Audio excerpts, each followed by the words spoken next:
Estamos frente al cuadro de las Meninas, pintado por el genio de Velázquez. Este genial retrato de la familia real junto a otros personajes, incluido el propio pintor, sigue causando fascinación en todo el mundo, que intenta descifrar, con asombro, su posible significado. Pero el enigma continúa. ¿Es posible que este cuadro, considerado una de las obras pictóricas más importantes de todos los tiempos, contenga un mensaje oculto?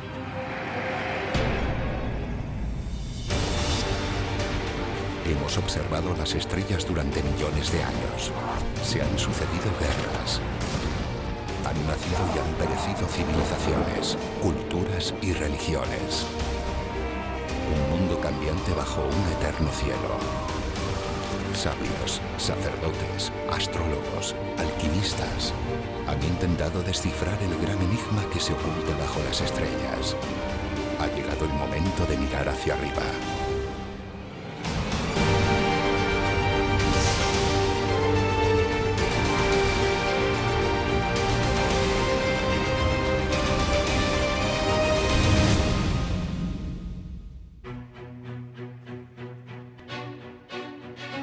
A finales del siglo XVII, la dinastía de los Austria agonizaba por falta de un heredero varón. Ante la desesperación, sería lógico que el rey recurriese a cualquier posible solución. Tanto Velázquez como Felipe IV conocían bien el carácter trascendente de la pintura. No era la primera vez que otros reyes encomendaban sus almas a este arte. Antes que él, lo hicieron su abuelo Felipe II y su bisabuelo, el emperador Carlos V. Velázquez pinta las Meninas en base a una constelación estelar con toda la intención para que, a través de su simbolismo mitológico, actúe como un simbolismo astral con tal de que pueda perdurar la dinastía de los Austria.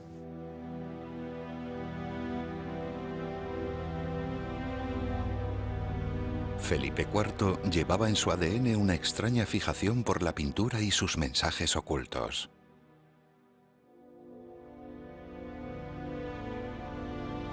Cuando su abuelo Felipe II agonizaba en su lecho de muerte en el Escorial, pidió contemplar el enigmático cuadro del Jardín de las Delicias del Bosco.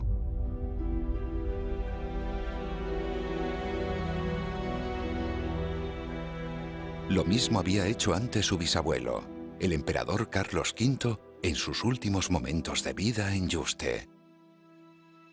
Esta vez frente a la gloria, conocido también como el Juicio Final, un cuadro que él mismo mandó pintar a Tiziano con unas extrañas directrices. ¿Por qué los reyes de la dinastía de los Austria encomendaban sus almas a la pintura cuando llegaba el fin de sus días? ¿Sería para ellos una especie de pasaporte o vehículo al más allá? ¿Le atribuían al arte poderes evocadores o trascendentes? ¿O podrían arrojar alguna luz sobre el oscuro futuro de su dinastía?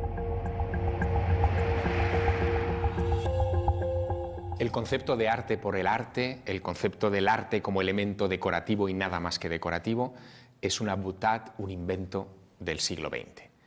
Antes del siglo XX, antes de todas las vanguardias, todo arte perseguía un propósito fundamental: contar una historia, narrar algo, transmitir una información. Y a veces, solo a veces, algunas de esas historias que se transmitían recurrían a ciertos códigos simbólicos para transmitir informaciones que eran heterodoxas, que iban contra los dictados de la época y que, en consecuencia, eran profundamente revolucionarios para el pensamiento humano. Por eso el arte nos toca el alma y por eso el arte nos despierta a percepciones y a enseñanzas que simplemente hay que ponerse en actitud receptiva para recibir. Hay quien supone que este cuadro, titulado El dios Marte, pintado por Velázquez, reflejaría el espíritu vencido del rey Felipe IV. Era muy significativo del desencanto que había en la España de la segunda mitad del siglo XVII. En los últimos años de su vida, Felipe IV se sentía cansado, triste, hundido. Su imperio se desmoronaba. Se encaminaba hacia el final de su vida sin sucesor. Su dinastía estaba a punto de desaparecer. Un triste final para quien era heredero de una de las coronas más importantes de la historia. Un destino contra el que tenía que luchar con todas sus fuerzas y armas posibles. Ya en las últimas, cuando todas sus esperanzas se desvanecían, ¿por qué no encomendarse a la pintura como una forma de atraer la protección y la suerte?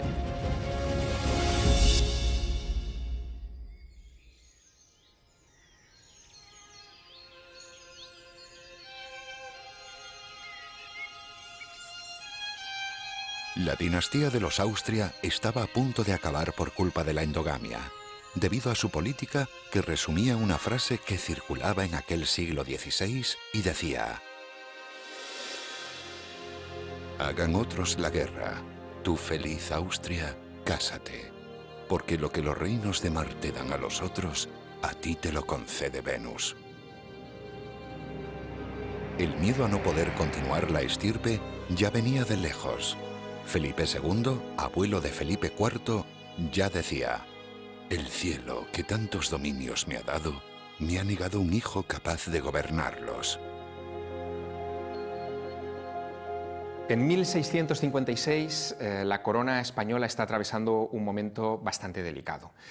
Felipe IV ha tenido que casarse con Mariana de Austria, que era una princesa europea que había sido traída a España para ser desposada con su hijo Baltasar Carlos.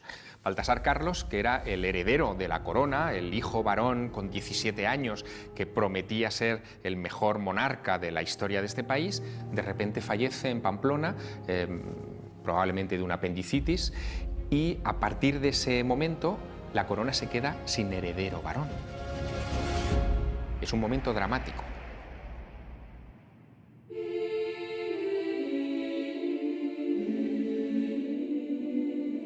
El rey estaba viejo y abatido, pero al quedarse sin heredero al trono, se vio en la obligación de volverse a casar para engendrar un hijo varón. La ley era tan clara como machista. No podía reinar una mujer. A la desesperada, eligió a su sobrina Mariana de Austria, la que precisamente iba a casarse con su querido hijo fallecido y que contaba con tan solo 15 años de edad. Pero los embarazos de la reina no fructificaban, o, cuando lo hacían, traían mujeres, pero no varones. ¿Qué otra cosa podría hacer? ¿Por qué no encomendarse a un poderoso talismán como era la pintura para los Austria? Año 1656, Madrid. Velázquez estaba pintando las Meninas en el Alcázar Real.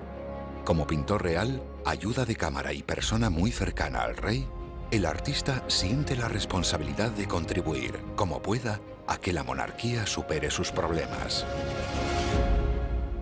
Velázquez, además de reivindicar su importancia como pintor, se sabe poseedor de un conocimiento muy especial, que es el que deriva de ese conocimiento esotérico que tiene la mitología, de ese simbolismo tan especial que se puede expresar a través de su arte. Es por eso que la obra de Velázquez siempre tiene una doble o una múltiple lectura. ¿Sería ese el motivo por el cual Diego Velázquez retomó los pinceles con tal fuerza e inspiración cuando llevaba años prácticamente sin pintar?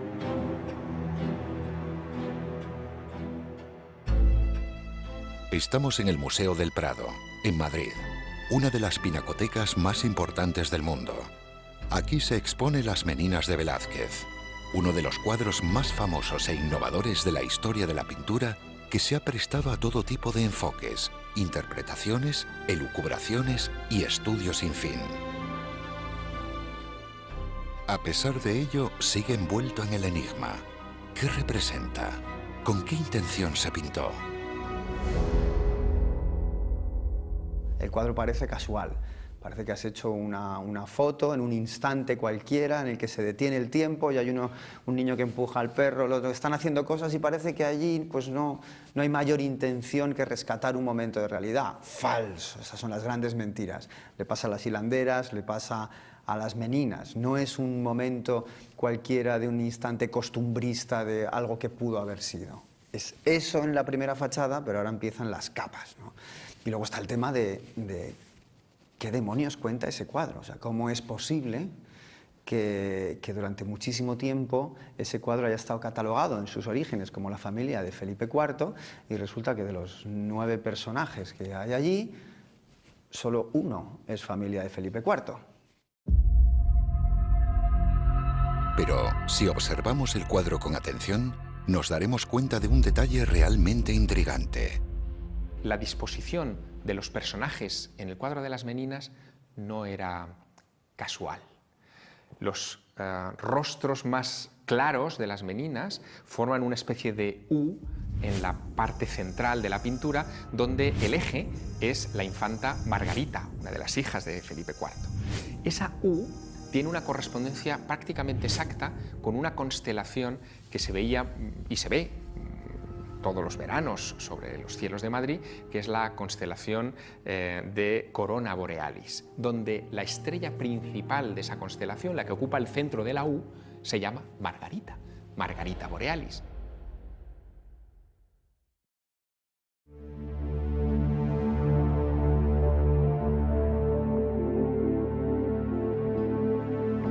¿Qué sentido podía tener esta conexión de las Meninas con las estrellas?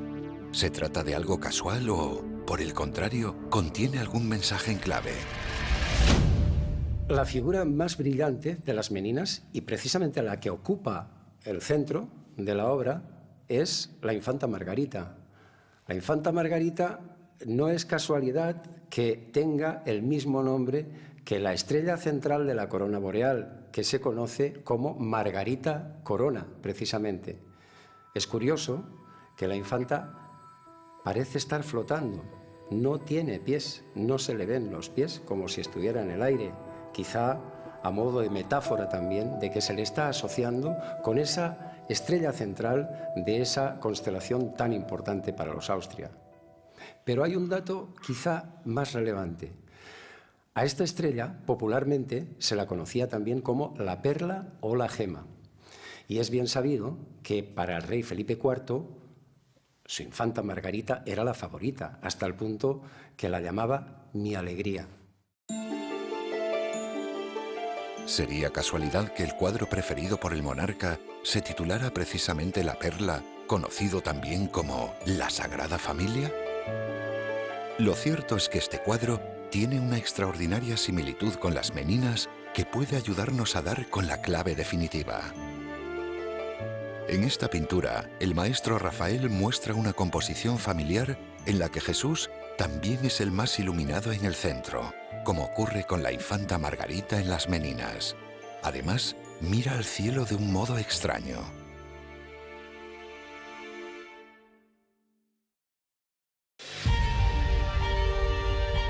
La corona boreal no es la constelación más visible del cielo, ni forma parte de los signos del zodiaco. No parece ser tan importante. Entonces, ¿por qué representar esta constelación? La corona boreal es un grupo de 7 estrellas estratégicamente situado junto a la constelación de Hércules, un poco más arriba de Libra y Escorpio. Esta constelación encierra una bonita historia que puede desvelar la verdadera intención que se esconde en el simbolismo de las Meninas. Estudiando mitología, en cuanto aparece la idea de la corona boreal y Ariadna, Ariadna mitológicamente la solemos relacionar siempre con Teseo, pero eso es un error.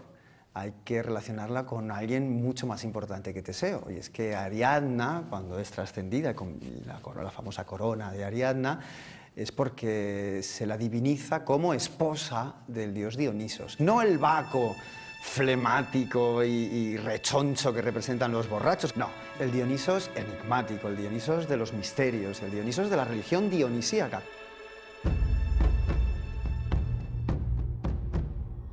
Ariadna, la bella hija del rey Minos de Creta, se enamoró de Teseo, el héroe que venció al Minotauro del laberinto. Teseo había prometido a Ariadna desposarla si lo acompañaba a tan grande desafío. Sin embargo, tras realizar la hazaña con su ayuda y descubrir que estaba desposada con un dios, la abandonó en la isla de Naxos.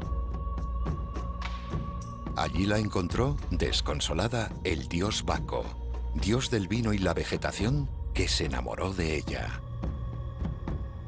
Pero ella no creía que fuera un dios.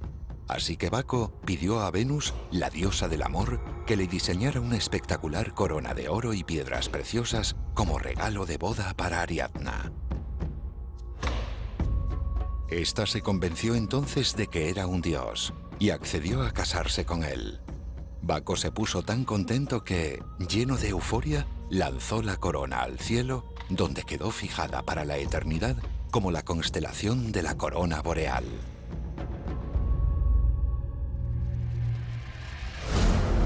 ¿Podría esta historia dar más pistas para entender las Meninas? Velázquez pintó varios cuadros que tenían relación con el mito de Ariadna y la corona boreal. Están entre esas pinturas Los borrachos, con Baco como figura central, o Las hilanderas, con Ariadna ejerciendo de personaje principal. Se puede afirmar que estas son sus mayores obras, en las que el genio derrocha más talento. ¿A qué podría deberse tal obsesión por la corona boreal y el mito de Ariadna? ¿Por qué también Tiziano, antes que Velázquez, pintó el cuadro titulado El triunfo de Baco y Ariadna, donde vemos otra vez la clara representación de la corona boreal?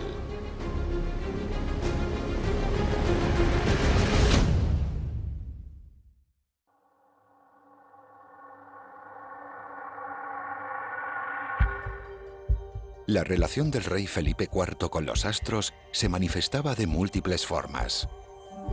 Los Austria siempre quisieron resaltar su analogía con el Sol, algo que se acentuó en Felipe IV.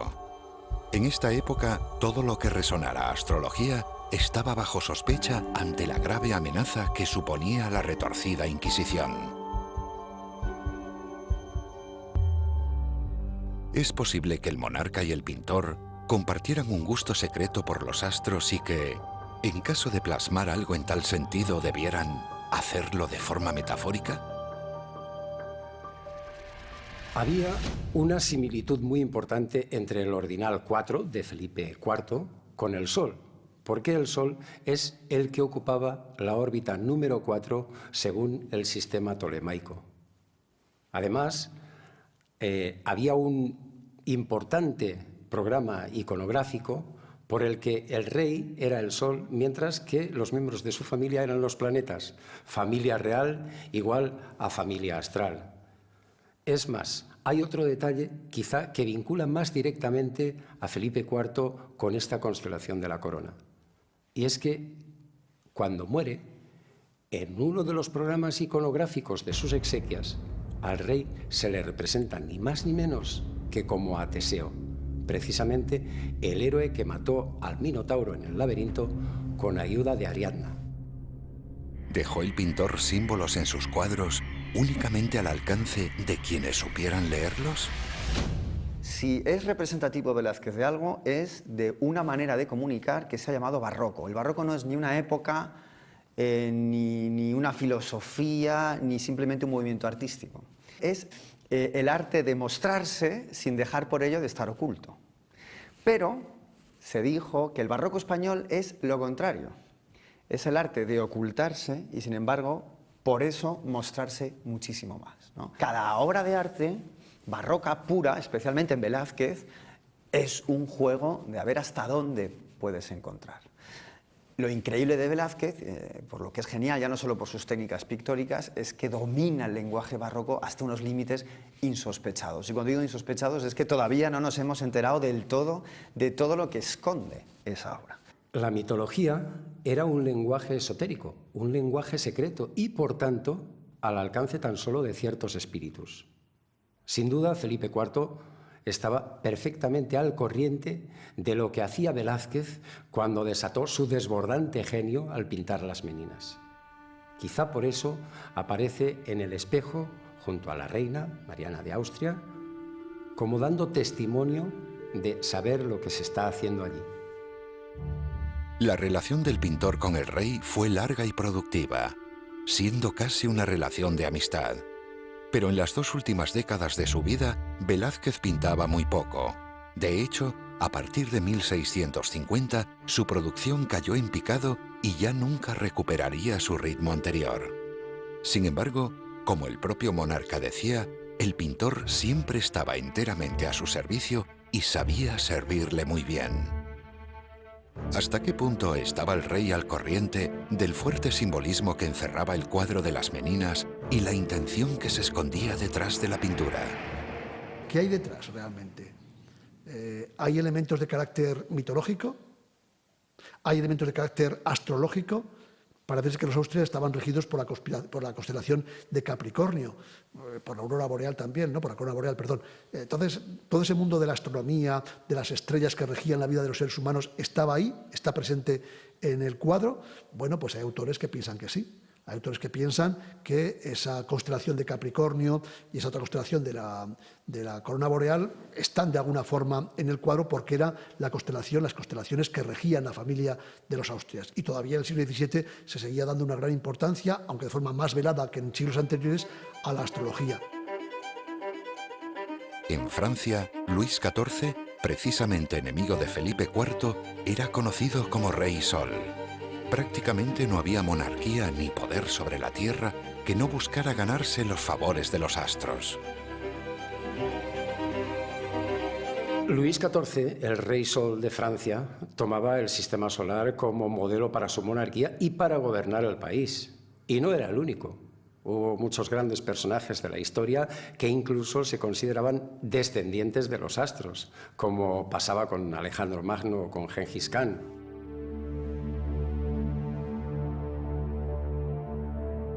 Era normal que los reyes considerasen que lo eran por gracia de Dios, pero también de las estrellas, y que contaban con la protección de los cielos.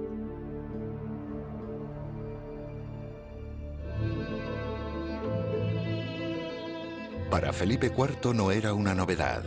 Los Austria estaban familiarizados con el influjo de los astros, algo que a él le habían inculcado desde su primer aliento de vida. El propio Lope de Vega, uno de los más destacados escritores de aquel siglo de oro de las letras, describió el horóscopo de Felipe IV en el momento de su nacimiento, mostrando sus conocimientos de la auténtica cultura astrológica que, realmente, estaba al alcance de muy pocos, como sigue ocurriendo en la actualidad. Y así lo describió el insigne literato. En 13 grados del hermoso cielo, el horizonte el escorpión subía, cuando de aquel real, materno velo, nació la luz que trajo a España el día, para ensanchar los límites del suelo de mayor Alejandro monarquía. Marte, señor de aquella parte, encierra la exaltación y la fortuna en guerra. De la segunda magnitud, la hermosa luz de la lanza boreal le mira, fija en su cielo y le promete honrosa palma que a su divino ingenio inspira. Lope de Vega empezaba así la interpretación de la carta astral de Felipe IV. Sin duda no tenía los mismos conocimientos específicos o la misma preparación que Matías Jaco, el médico y astrólogo alemán que estaba al servicio de Carlos V y que hizo la carta astral para el abuelo de Felipe IV, para Felipe II, pero demostraba este gran escritor del siglo de oro la importancia que tenían las cartas astrales y la relación con los astros para esta dinastía. Podría ser que, más tarde, Velázquez, además de pintor de cámara y aposentador del rey, ejerciera la función de astrólogo para el soberano. Si fuera así, su historia tenía un gran precedente en Juan de Herrera, el arquitecto del monasterio del Escorial. Herrera también ejerció de aposentador del rey Felipe II, abuelo de Felipe IV, y le ayudó utilizando sus conocimientos astrológicos y esotéricos. Cuando Diego Velázquez muere, acuden los testamentarios a la habitación que ha ocupado Diego Velázquez, a abrirla y a levantar inventario de todas sus posesiones. Tiene unos 10 libros, más o menos, en los anaqueles, que están perfectamente inventariados con sus títulos. Un 30% de esos libros, una tercera parte de esos libros, eran tratados de astrología.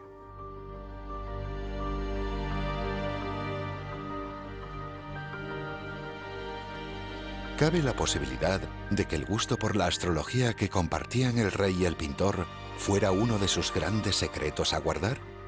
La astrología venía recibiendo duros ataques desde hacía siglos, pero había entrado en un declive progresivo desde la segunda mitad del siglo XV. Los ataques hacia el mundo de la astrología habían existido siempre, pero en ese mismo siglo XVII, un nuevo ataque, en esta ocasión del Papa Urbano VIII, con la bula Inscrutabilis Judiciorum, pronunciada el 1 de abril de 1631, venía a poner un punto de presión más sobre este saber. Un papa que era enemigo acérrimo de Felipe IV, un papa que no era ningún ejemplo para la humanidad.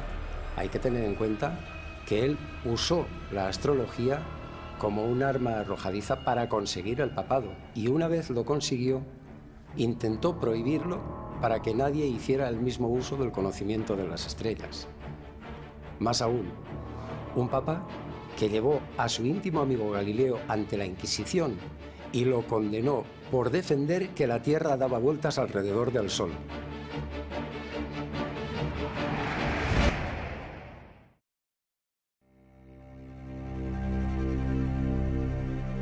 ¿Qué pasaba entretanto en España?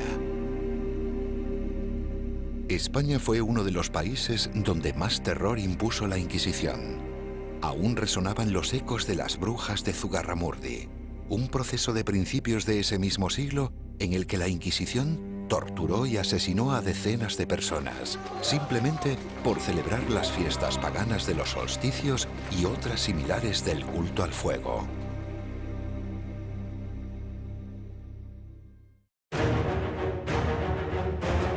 Los problemas venían de lejos. A finales del siglo XV, una bula de Inocencio VIII, un papa de mala vida y nada ejemplar, prendió la mecha de la atroz Inquisición, que siglos después aún continuaba sembrando el terror por toda Europa, donde acabaría torturando y asesinando a decenas de miles de personas. España fue uno de los países más afectados.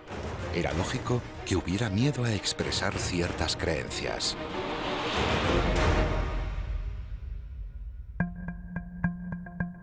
Sin embargo, a pesar de los intentos por prohibirla, la astrología seguía siendo ampliamente utilizada, especialmente en círculos de poder, en el ámbito eclesiástico, en la arquitectura, en el arte y un largo etcétera, incluyendo la excelsa literatura del Siglo de Oro, que era una de las pocas glorias que quedaba en la atribulada España en esa época.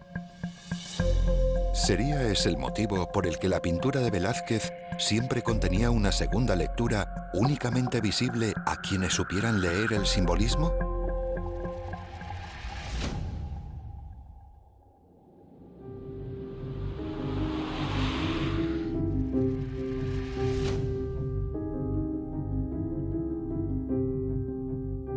Las metáforas y segundas lecturas siempre han formado parte de la pintura. Era algo que Velázquez aprendió muy bien en sus largas estancias en Italia, de la mano de grandes maestros de la pintura, el simbolismo y el mito. Era algo habitual ver un cuadro que mostraba una cosa, pero ocultaba otra.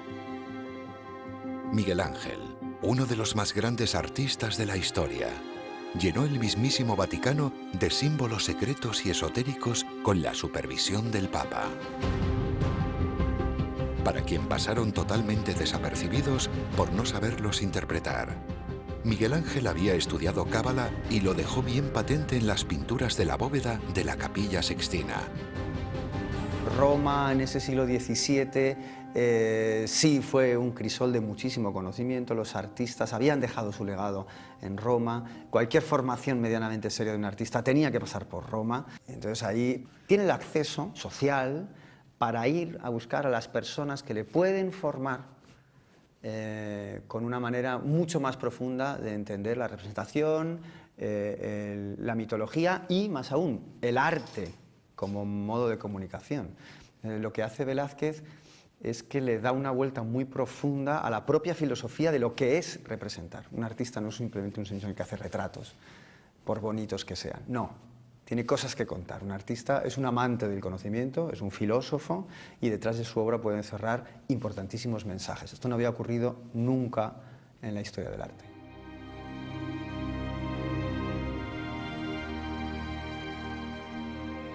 Cábala, astrología y otros secretos se esconden en la pintura, la escultura y la arquitectura del Vaticano. Un doble lenguaje lleno de símbolos secretos que no entendía casi nadie.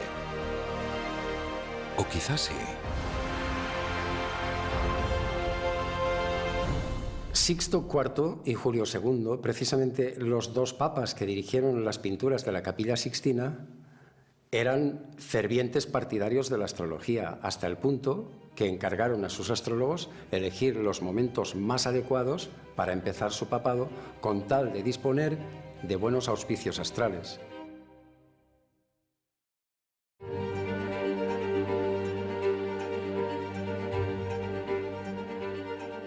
Aquellos pintores que frecuentó Velázquez en sus viajes a Italia estaban familiarizados con este arte mágico y se habían empapado de la mitología tan rica en simbolismo y metáforas.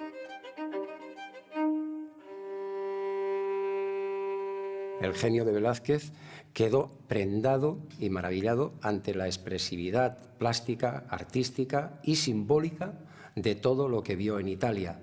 Por eso, él acabó introduciéndose o empapándose con el mito, la función del mito en su obra, hasta tal punto que sus últimas y grandes obras son precisamente las hilanderas y las méninas, que dan vueltas al mismo mito, precisamente al mito de la corona boreal de la que estamos hablando.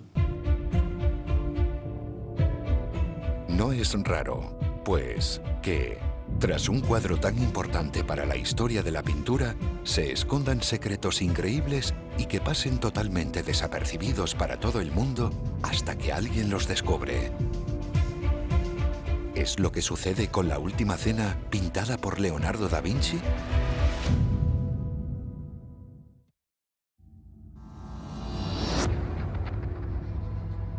La Última Cena de Leonardo da Vinci muestra a Jesús en el centro rodeado de sus discípulos frente a una mesa. Representa un momento dramático de gran tensión emocional porque era la noche antes de la crucifixión y Jesús quiso despedirse de sus discípulos. ¿Es posible que, tras esta mítica escena, Leonardo escondiera algo? Nadie hubiera podido imaginar, como nadie imaginó hasta mitad del siglo XX, que detrás de esa extraordinaria obra de arte se escondía un simbolismo espectacular. Leonardo había representado a cada uno de los apóstoles como uno de los signos del zodiaco.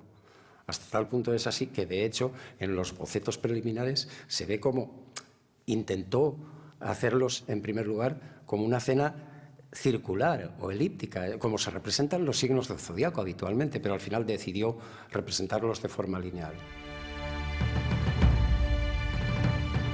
Podría parecer casual la relación de los 12 discípulos con los 12 signos zodiacales en esta genial pintura. Pero, ¿lo es? ¿Por qué esa disposición tan pautada en grupos de 3? Es una cuestión divina, que representa divinidad y que representa también, que él mismo, el propio Leonardo, representa con las 3 ventanas que hay en el fondo y por las que entra la luz a la escena. El propio Jesús, la propia figura, hace un triángulo. En torno a él se puede dibujar un triángulo perfecto, separado de los apóstoles, del resto de los apóstoles. Pero ¿por qué lo representa en tríadas? Porque además de esa divinidad, cada tríada del zodiaco representa una estación. A la derecha la primavera. Los otros 3 son el verano y al otro lado de Jesús están el otoño y el invierno. El primero por la derecha es Aries. Que Simón está así con las manos porque da paso a abrir esa obra, como el sol cuando entra en Aries, que representa el inicio del zodiaco, el inicio de la primavera, y es cuando la rueda zodiacal empieza a dar vueltas, empieza a girar. El segundo signo del zodiaco lo representa Tadeo, con las manos apuntando a su garganta, zona del cuerpo regida por Tauro. Mateo representa Géminis, signo de la escritura, que a su vez rige a brazos y manos. Con ese movimiento da paso a los otros apóstoles, cerrando la primera tríada. Abriendo el verano vemos a Felipe con sus manos dirigidas hacia el pecho. Con un acto de contrición, señalándose el pecho, apuntando con las dos manos hacia adentro, como diciendo, por favor, consuélame, porque representa a Cáncer, y Cáncer es el signo que representa los sentimientos, las emociones, el interior. A través del gesto magnánimo de Santiago el Mayor, con los brazos abiertos y sacando pecho en actitud de indignación, descubrimos Leo, signo que rige el plexo solar. Con el dedo señalando hacia arriba se revela Tomás, reflejando la esceptividad de Virgo, la necesidad de buscar el detalle y analizar. A partir de aquí, la escena se divide con Jesús en el centro como el sol, como el creador.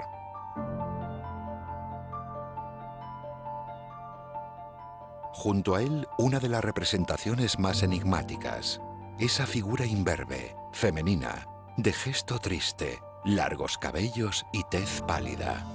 Está María, está Juan, que en realidad es María Magdalena. Según los evangelios canónicos, no, pero según los evangelios apócrifos, María Magdalena fue la esposa de Jesús. Y es curioso que está en el número 7, que es el signo de Libra y que es el signo que representa a la pareja. Es más, casi forman un fulcro de una balanza entre la figura de Juan y Jesús. Entrando en la escena entre Judas y Juan o María Magdalena, descubrimos a Pedro portando escondido un cuchillo como símil de su equivalencia con Sagitario, el arquero del zodiaco. El signo del oculto, de la traición, Escorpio, está perfectamente representado en Judas, portando esa bolsa con monedas y con la cabeza girada intentando ocultar su rostro. Cerrando la triada del invierno con Andrés, Santiago el Menor y Bartolomé. Con las palmas de las manos de frente, Andrés invita a pensar, a recapacitar como lo hace Capricornio.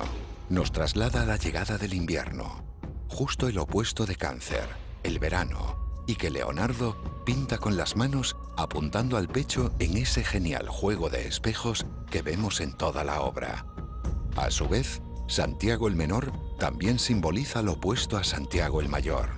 Es Acuario, el signo de la amistad que abraza y reconforta con sus brazos. Cierra la escena Bartolomé, Piscis. Si Aries, el que abría la escena, hacía así con un gesto de apertura de movimiento, Piscis, Bartolomé, apoya las dos manos sobre la mesa, cerrando. Aquí se acabó la escena y es el único al que se le ve apoyado sobre los pies, precisamente porque los pies es la parte del organismo que rige Piscis.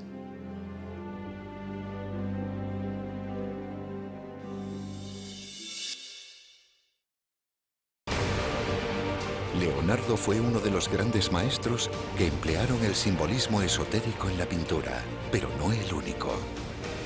Velázquez aprendió de la gloriosa pintura del Renacimiento una clave fundamental: el arte de trazar diferentes líneas de tensión dentro de un mismo cuadro que obligaban a mirar en su interior, incitando al observador a buscar su más profundo significado. Así tenía que ser para que la esencia no pasara desapercibida.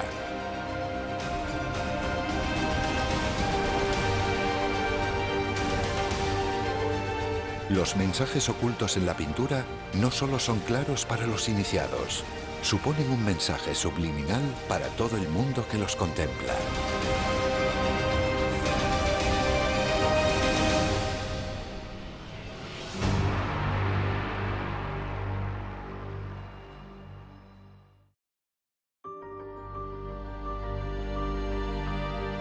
Hemos visto la conexión de las meninas con la corona boreal. ¿Era esa la única conexión que tenía el lienzo con los astros? ¿O quizá no? El investigador Ángel del Campo señaló que el cuadro aún escondía una conexión más con las estrellas. Al entrelazar todas las cabezas de las figuras en primer plano, incluido el perro, se formaría el símbolo de Capricornio. ¿Por qué representar precisamente este signo tan desconectado como distante en el cielo respecto a la constelación de la corona boreal? La reina Mariana de Austria había nacido el 23 de diciembre de 1634 y pertenecía, por tanto, a este signo. Podríamos afirmar que este cuadro se pintó como un talismán para convocar la descendencia de un hijo varón con el que asegurar la continuidad de los Austrias que estaba seriamente amenazada.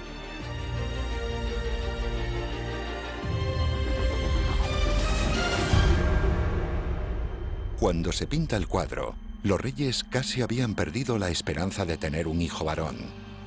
Al rey le quedan pocas energías y la pintura se realiza en un momento en el que la reina acaba de perder, una vez más, el hijo que iba a tener. Tanto el rey como la reina atravesaban momentos de profunda tristeza e incertidumbre. Y la infanta Margarita era la única opción real para la sucesión. Cabe la posibilidad de que esta pintura talismánica no fuera destinada tanto a invocar el nacimiento de un hijo varón como a propiciar que fuera la infanta Margarita la nueva reina de España. De alguna manera, lo que hizo Diego Velázquez era tejer en pintura un enorme talismán protector que cuidara de Margarita de Austria en el trance de generar, de gestar a un nuevo descendiente de la Casa Real. Doblegar las reticencias de la corte para que una mujer ocupara el trono era una quimera. Pero, ¿y si la magia funcionaba? Desde luego, si la idea era que fuera Margarita la heredera al trono, no ocurrió así. Su hermano nacería 10 años más tarde, convirtiéndose en el futuro rey Carlos II, conocido como el Hechizado, cuya muerte en 1700 puso fin a la dinastía de los Austria y abrió la guerra de sucesión en España. A partir de ahí, reinarían los Borbones. ¿Resultó maldito o hechizado Carlos por encarnar la transgresión de lo que invocaba este talismán? ¿Qué habría sucedido si Margarita hubiese llegado a reinar? ¿Eran Velázquez y el rey conocedores del oscuro futuro que auguraba a los Austrias?